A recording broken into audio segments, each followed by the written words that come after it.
Welcome back. Shrinking Social Security. We have only a decade left until the federal funds run dry and Social Security goes insolvent. Senator Bill Cassidy is working on a bill to overhaul the program that reportedly includes raising the retirement age from 67 to 70. The senator joins us right now. Senator, it's great to see you this weekend. Thanks so much for being here. Thank you, Maria. Thank you for being interested in social. Our plan isn't final. So raising the age is not necessarily part of it. Might be, might not be. But we're choosing to fix Social Security so that people who are on it now don't get a 24% cut. President Biden's choosing to ignore it, which means under current law, people will get a 24% cut in what they're getting from Social Security when the program goes insolvent in 9 years. He chooses to do nothing. We're choosing to save it. Well, I think that's very well said, and I think you are right about President Biden saying that not saying anything about this. Look, we know that Social Security is going insolvent within a decade. The Committee for a Responsible Budget has been raising the red flag on this, but the president keeps saying that it's Republicans who want to take away American Social Security. I assume he's referring to things like this, your plan to try to keep it solvent. What are the alternatives other than raising the age? What are you looking at in terms of alternatives to that, if that's not part of it? Under current law, when the program goes insolvent, those folks currently, like right now, depending on social, will get a 24% cut.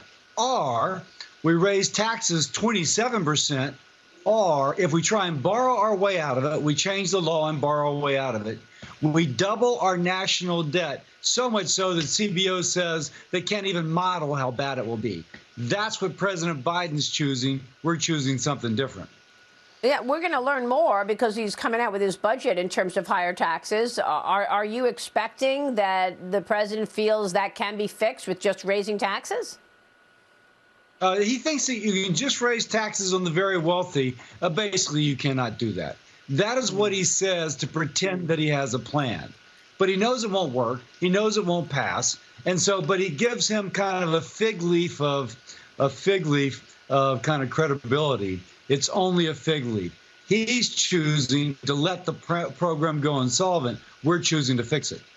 Yeah, well, you're right. There's no plan so far to fix Social Security out of the White House, so we'll be watching the timing on this. Meanwhile, the president is threatening his first ever veto after the House and the Senate struck down his woke ESG investing rule.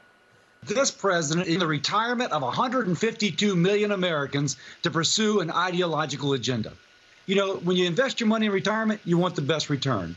I'm told like a 1% difference in return over years makes the difference between living your dream and having to continue to work. He's willing to sacrifice your dream so that he gets his ideological kind of, what he wants. It's wrong. He's using our future to pursue his ideological agenda. Well, I think, if there are investors out there who want to pursue ESG, they can do that. But haven't we seen records of the performance of ESG-related funds underperform the market and underperform other areas? So with a rule that forces fiduciaries to go and invest in ESG-related items, you're actually, you're likely underperforming what you could otherwise be investing in. Absolutely. And you know what I find particularly bitter about this? Think of all those workers working in some industry related to oil, natural gas, chemicals, you name it, all the things we need for modern life.